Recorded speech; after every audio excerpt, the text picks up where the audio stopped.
Turbo. What if I told you that in just 3 days you could go from an idea to a fully playable game?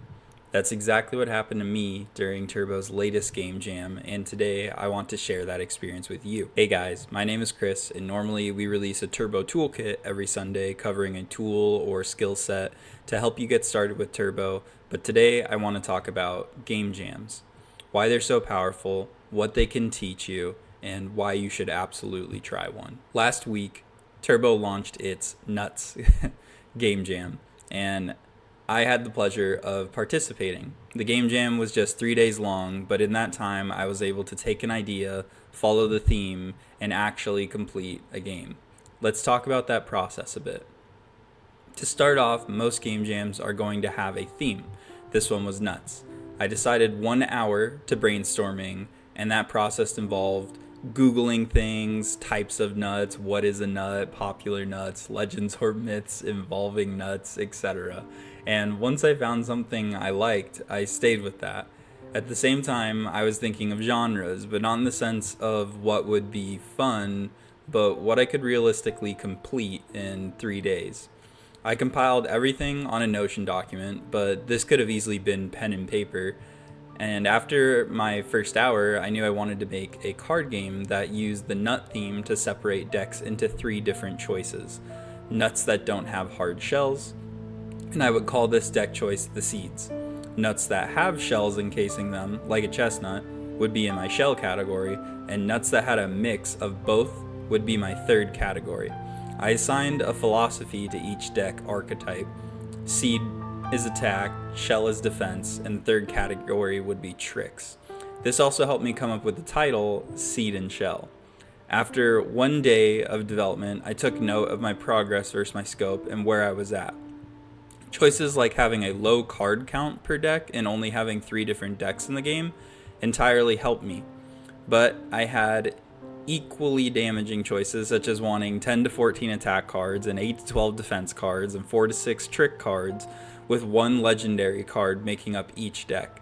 Since I had a predetermined deck, this helped me save time that would have been put into developing a deck building system.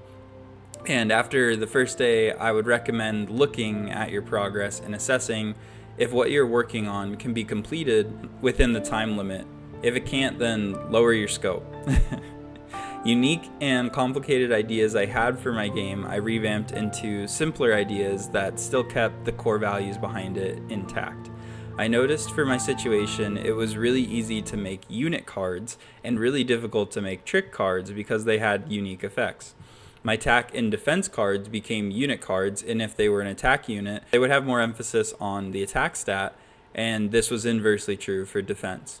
It was tough because I wanted my game to be unique, but I kept telling myself that completing the game was more important than anything else that could be included in the game. The unit cards added to a stat total that would be stored on the player, which made the game really simple to program.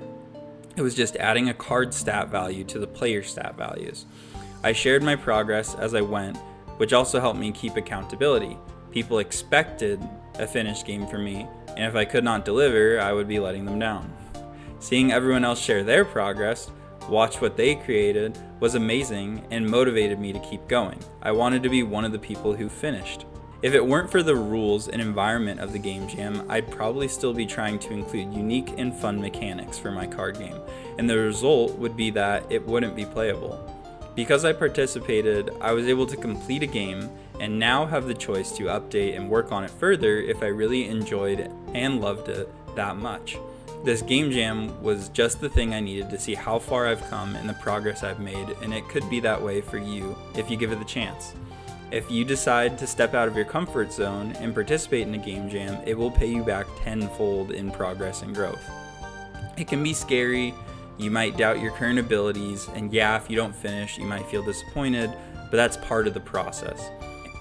You'll have your peers around you, facing the same struggles, and a community willing to help push you forward. Whether it's a Turbo Jam or any other, I highly recommend you try one out.